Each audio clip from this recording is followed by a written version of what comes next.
Hypersonic glide vehicle ICBM, intercontinental ballistic missile. ഇവയെക്കുറിച്ചൊക്കെ നമ്മൾ ധാരാളം അറിഞ്ഞതാണ്, അല്ലെങ്കിൽ ഇത് എന്താണെന്നുള്ള ഒരു ബേസിക് ഐഡിയ നമുക്കുണ്ടാകും. എന്നാൽ FOBS, ഫ്രാക്ഷണൽ ഓർബിറ്റൽ ബോംബർഡ്മെന്റ് സിസ്റ്റം, ഇതിനെക്കുറിച്ച് നമ്മൾ അധികം സംസാരിച്ചിട്ടില്ല. അമേരിക്കയിൽ നിന്നും അടുത്തിടെ ഒരു അറിയിപ്പ് പുറത്തു വന്നു. 2035 ചൈന കുറഞ്ഞത് 100 മിസൈൽസ് എങ്കിലും സ്പേസിൽ ലോഞ്ച് ചെയ്യും. ഈ 100 മിസൈൽസും ന്യൂക്ലിയർ ടിപ്ഡ് ബാലിസ്റ്റിക് മിസൈൽസ് ആയിരിക്കും. ഏത് സമയം വേണമെങ്കിലും അമേരിക്കയ്ക്ക് ഇതൊരു ഭീഷണിയായി മാറും എന്നൊരു അറിയിപ്പായിരുന്നു പുറത്തു വന്നത്. അങ്ങനെയാണെങ്കിൽ FOBS എന്താണ്? എങ്ങനെയാണ് ഒരു മിസൈലിനെ ബഹിരാകാശത്തേക്ക് തന്നെ അയച്ച് അത് ചിന്തിക്കുന്ന സമയത്ത് ചൈനയെ കൊണ്ട് താഴേക്ക് അയക്കാൻ സാധിക്കുക? ഈ ഒരു കോൺസെപ്റ്റിനെ കുറിച്ചാണ് നമ്മൾ ഈ വീഡിയോയിലൂടെ വിശദമായി അറിയാൻ പോകുന്നത്.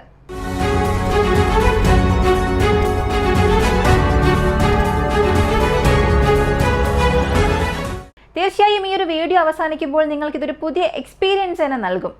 ഇന്നത്തെ ബാറ്റിൽ ഫീൽഡിനെ സംബന്ധിച്ചിടത്തോളം ശത്രുക്കൾക്ക് ധാരാളം നഷ്ടം നേടിക്കൊടുക്കുന്നത് അണുവായുധങ്ങളാണ്. എന്നാൽ ഈ അണുവായുധങ്ങൾ ഡെലിവർ ചെയ്യുന്നതിനുള്ള പ്ലാറ്റ്ഫോംസ് അത് ലിമിറ്റഡ് നമ്പർ മാത്രമേ ഉള്ളൂ. ഷോർട്ട് റേഞ്ച് ആണെങ്കിൽ ക്രൂയിസ് മിസൈൽസ് ഉപയോഗിച്ച് ചെയ്യാൻ സാധിക്കും. ശബ്ദത്തിന്റെ വേഗതയേക്കാൾ കുറഞ്ഞോ കൂടുതലോ പോകുന്ന മിസൈൽസ് ഉപയോഗിച്ച് ഷോർട്ട് റേഞ്ച് ടാർഗറ്റ്സിന് വേണ്ടി അണുവായുധങ്ങളെ ഡെലിവർ ചെയ്യാനായി ഡെലിവർ പ്ലാറ്റ്ഫോമായി തന്നെ ഈ മിസൈൽസ് ഉപയോഗിക്കാൻ സാധിക്കും. ഇനി അതല്ല, ഏറെ ദൂരം ചെന്ന് ആക്രമിക്കണം, ഞാൻ ഇന്ത്യയിലാണ്, ഇവിടെ നിന്നും അമേരിക്കൻ സൈഡിലുള്ള ഒരു സ്ഥലത്തെ ആക്രമിക്കണം, അല്ലെങ്കിൽ അമേരിക്കയെ തന്നെ ആക്രമിക്കണം എന്ന് ചിന്തിക്കുകയാണെങ്കിൽ ഇത് രണ്ടും ലോകത്തിലെ എതിർദിശയിലുള്ള 2 രാജ്യങ്ങളാണ്, 2 ഭാഗങ്ങളാണ്. അവിടെ ചെന്ന് ആക്രമിക്കണമെങ്കിൽ നമുക്കൊരിക്കലും ക്രൂയിസ് മിസൈൽസ് ഇവിടെ ഉപയോഗിക്കാൻ സാധിക്കില്ല. ICBM എന്ന കോൺസെപ്റ്റ് ആണ് ഇവിടെ വരിക. അതായത് ഭൂഖണ്ഡാന്തര ബാലിസ്റ്റിക് മിസൈൽസ്, ഇംഗ്ലീഷിൽ ഇന്റർ കോണ്ടിനെന്റൽ ബാലിസ്റ്റിക് മിസൈൽസ് എന്ന് വിളിക്കും. ഇത് മാത്രമേ ഉപയോഗിക്കാൻ സാധിക്കൂ. അപ്പോൾ ഇത് രണ്ടുമാണ് പ്ലാറ്റ്ഫോംസ്. പക്ഷെ ഇതിലും ഒരുപാട് പ്രശ്നങ്ങളുണ്ട്. ഒരു ICBM ലോഞ്ച് ചെയ്താൽ അതിൻ്റെ ഹീറ്റ് സിഗ്നേച്ചേഴ്സ് ലോ എർത്ത് ഓർബിറ്റിൽ യാത്ര ചെയ്തുകൊണ്ടിരിക്കുന്ന ഒരു സൈനിക ഉപഗ്രഹത്തെ കൊണ്ട് തീർച്ചയായും കണ്ടെത്താൻ സാധിക്കും. അത്രത്തോളം ഉണ്ടാകും അതിൻ്റെ ഹീറ്റ് സിഗ്നേച്ചേഴ്സ് എല്ലാ റഡാർ നെറ്റ്വർക്സിലും. എന്തിന്, ഏർലി വാർണിംഗ് റഡാർ സിസ്റ്റത്തെ കൊണ്ടുപോലും ബാലിസ്റ്റിക് മിസൈൽസിനെ കണ്ടെത്താൻ സാധിക്കും. അപ്പോൾ നമ്മളൊരു ഫസ്റ്റ് സ്ട്രൈക്ക് ചെയ്യാൻ പോവുകയാണ്, അല്ലെങ്കിൽ ശത്രുക്കളെ പൂർണ്ണമായും നശിപ്പിക്കാൻ പോവുകയാണെങ്കിൽ ഈ ICBM യൂസ്ഫുൾ ആണ്. പക്ഷേ അതിനെ പെട്ടെന്ന് തന്നെ കണ്ടെത്താൻ സാധിക്കും. ഇതിനെ കൗണ്ടർ ചെയ്യാനുള്ള കൗണ്ടർ മെഷേഴ്സ്, അല്ലെങ്കിൽ അതിനെ തടയാനുള്ള മിസൈൽസ് ഒരുപാട് രാജ്യങ്ങൾ കണ്ടെത്താനുള്ള ശ്രമങ്ങളൊക്കെ നടത്തുന്നുണ്ട്.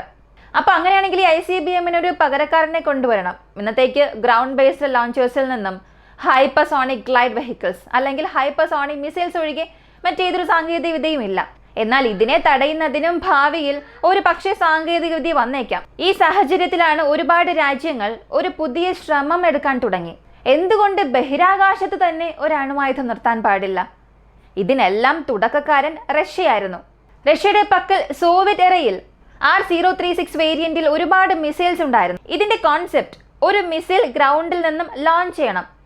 ഇതൊരു റോക്കറ്റ് എന്ന് വേണമെങ്കിൽ പറയാം, അല്ലെങ്കിൽ ഒരു മിസൈൽ, ഒരു ബാലിസ്റ്റിക് മിസൈൽ, എന്ത് വേണമെങ്കിലും പറയാം. ഇവയെല്ലാം ചേർന്നൊരു രൂപമാണ് ഈ മിസൈലിന് നൽകിയിട്ടുള്ളത്. ഇതാണ് FOBS. ഇത് ലോഞ്ച് ചെയ്താൽ ഇത് ലോ എർത്ത് ഓർബിറ്റിൽ കറങ്ങാൻ തുടങ്ങും. എങ്ങനെയാണോ നമ്മളൊരു റോക്കറ്റ് ലോഞ്ച് ചെയ്ത് ഒരു സാറ്റലൈറ്റിനെ കൊണ്ടുപോയി ഡെലിവർ ചെയ്യുന്നത്, അതുപോലൊരു കോൺസെപ്റ്റ് ആണ്. എന്നാൽ ഇപ്പോൾ നമ്മൾ ഉപയോഗിക്കുന്ന എൻജിൻസ് അല്ലെങ്കിൽ ലോഞ്ച് വെഹിക്കിൾസ് എല്ലാം തിരികെ ഭൂമിയിലേക്ക് റീ എൻട്രി ആകണം. എന്നാൽ ഇതങ്ങനെ റീ എൻട്രി ആകില്ല. ഈ അയക്കുന്ന മിസൈൽസ് എന്നത് എർത്ത് ഓർബിറ്റിൽ ചെന്ന് ഭൂമിയെ നോക്കി കറങ്ങാൻ തുടങ്ങും. എന്നാൽ ഇവിടെ ഒരു ചെറിയ മാറ്റം എന്താണെന്ന് ചോദിച്ചാൽ, സാധാരണ സാറ്റലൈറ്റ്സ് എന്നത് ഈസ്റ്റ് വേർഡ് ആയിരിക്കും, പ്രോഗ്രേഡായി കറങ്ങാറുണ്ട്, ഭൂമിയുടെ ഭ്രമണ ദിശയ്ക്കൊപ്പം കറങ്ങും. എന്നാൽ FOBS തികച്ചും വ്യത്യസ്തമാണ്. ഇത് പോളാർ ഓർബിറ്റിൽ നിന്നാണ് വരുന്നത്. ഉത്തര ദിശയിൽ നിന്നും തെക്ക്, അല്ലെങ്കിൽ തെക്ക് മുതൽ ഉത്തര ദിശ വരെ, ഇങ്ങനെ നോർത്ത് സൈഡ് ദിശയിലാണ് ഇത് ചുറ്റിക്കൊണ്ടിരിക്കുന്നത്. അപ്പോൾ ഈ FOBS ഭ്രമണം ചെയ്യുന്നത് സാധാരണയായി തെക്കൻ ദിശയിൽ നിന്നായതുകൊണ്ട് ഇതിന്റെ ആക്രമണം എന്നതും പ്രതീക്ഷിക്കാത്ത ദിശയിൽ നിന്നായിരിക്കും വരിക. അതുകൊണ്ട് തന്നെ റഡാറുകൾക്ക് ഇതിനെ കണ്ടെത്താൻ വളരെ ബുദ്ധിമുട്ടാണ്. ഇതിന്റെ അതിവേഗത കാരണം ശത്രുക്കളെ കൊണ്ട് ഇതിനെ കണ്ടെത്താനും സാധിക്കില്ല. ആന്റി സാറ്റലൈറ്റ് കില്ലർ വെപ്പൺസിലൂടെ ഒരു സാറ്റലൈറ്റിനെ കണ്ടെത്തുന്നതിനും ചുറ്റി വരുന്ന ഈ ഒരു മിസൈലിനെ കണ്ടെത്തുന്നതിനും ധാരാളം വ്യത്യാസമുണ്ട്.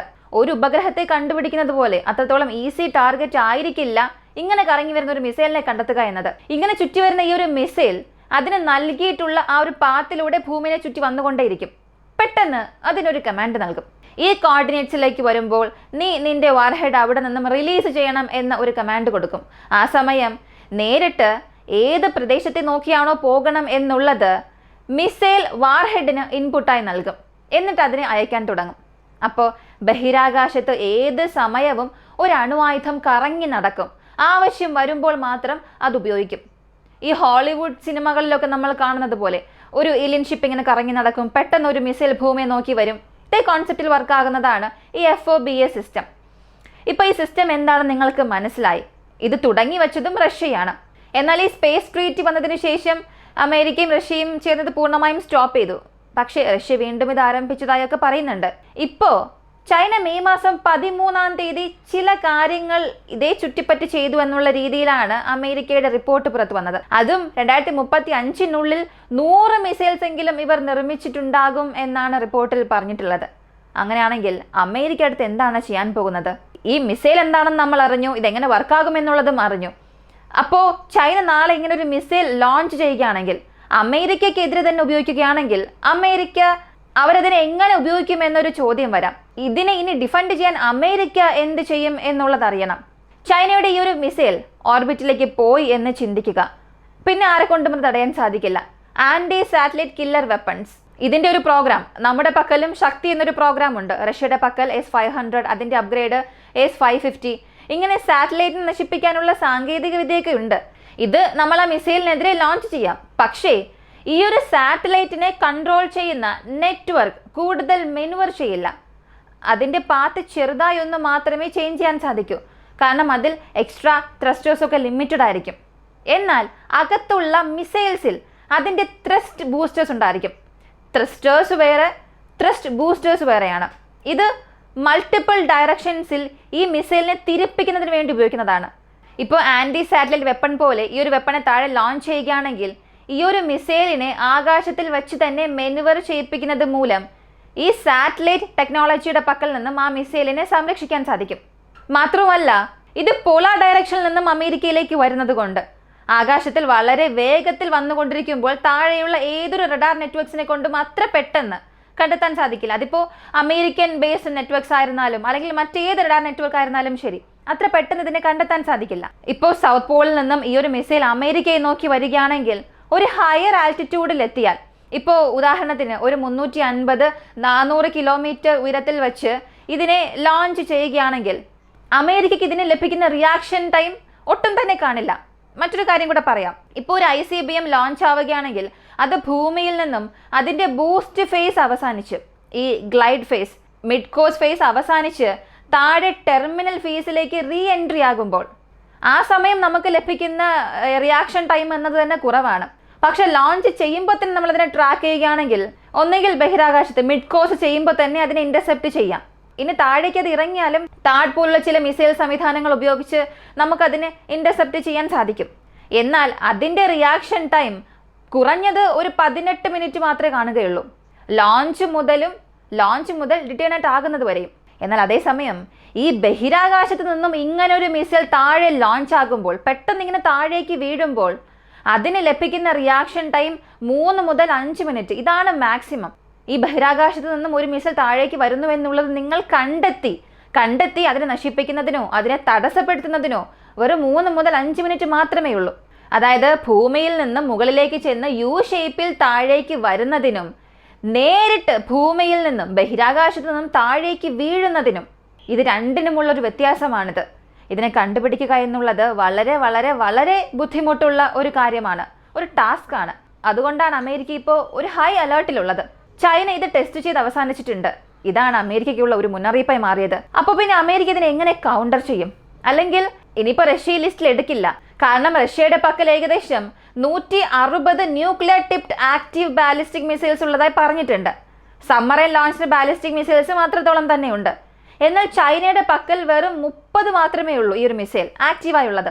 റഷ്യയുടെ പക്കൽ 2035 ഇതേ 165 മിസൈൽസ് മാത്രമേ കാണുകയുള്ളൂ.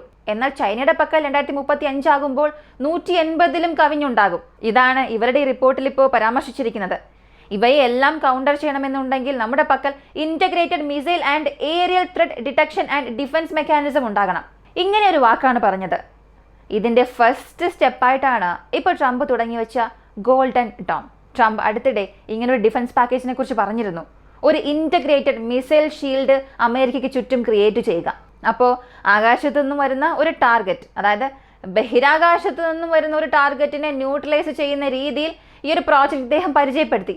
എന്നാൽ ഈ കോൺസെപ്റ്റ് എങ്ങനെ വർക്കാകും, അതിൻ്റെ സ്പെക്സ് എന്താണ്, അതിൻ്റെ പ്ലസ് ആൻഡ് മൈനസ്, ഇതിനെക്കുറിച്ച് യാതൊരു വിവരവും പുറത്തു വന്നിട്ടില്ല. എന്നാൽ ചൈനയുടെ ഈ ഒരു FOBS സിസ്റ്റം അമേരിക്ക ഇപ്പോൾ ഭീഷണിപ്പെടുത്താൻ തുടങ്ങിയിട്ടുണ്ട്.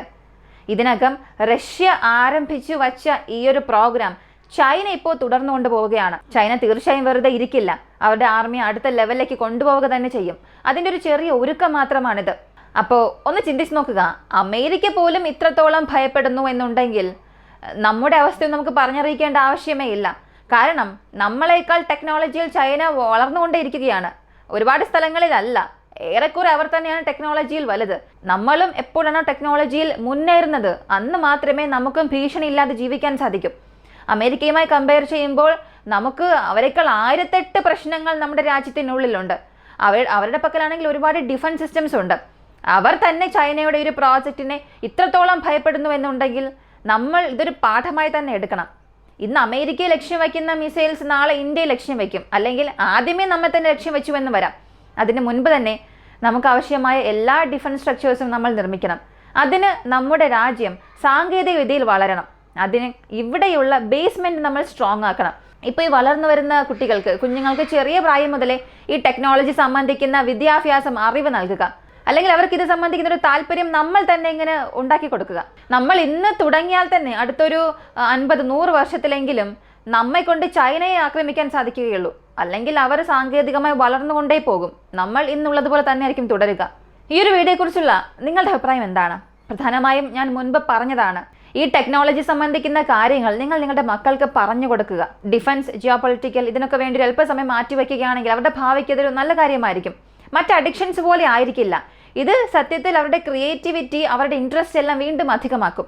ഇത് സംബന്ധിക്കുന്ന ഒരു ബേസിക് എഡ്യൂക്കേഷൻ നൽകുക. ഈ സയൻസ് ആൻഡ് ടെക് എന്നത് മിലിറ്ററി സൈഡിൽ വളരെ ഇംപ്രൂവ്മെന്റ് ആകേണ്ടതുണ്ട്. നമുക്ക് ഇന്നത്തെ ടെക്നോളജി വെച്ച് ഒരുപാട് കാലം മുന്നോട്ട് പോകാൻ കഴിയില്ല. ഭാവി ജനറേഷൻ ഇതിനുള്ളിലേക്ക് വരണം. ഫ്യൂച്ചർ ജനറേഷൻ അകത്തേക്ക് വന്നാൽ മാത്രമേ നമ്മെക്കൊണ്ട് നമ്മളെ പറയുന്ന കാര്യങ്ങളെല്ലാം ചെയ്തു കാണിക്കാൻ സാധിക്കുകയുള്ളൂ. എന്തായാലും നിങ്ങളുടെ അഭിപ്രായം കമന്റിൽ പറയുക. കൂടുതൽ അപ്ഡേറ്റ്സിനായി വോയിസ് ഉപയോഗിക്കുന്ന നമ്മുടെ ചാനൽ സബ്സ്ക്രൈബ് ചെയ്യുക.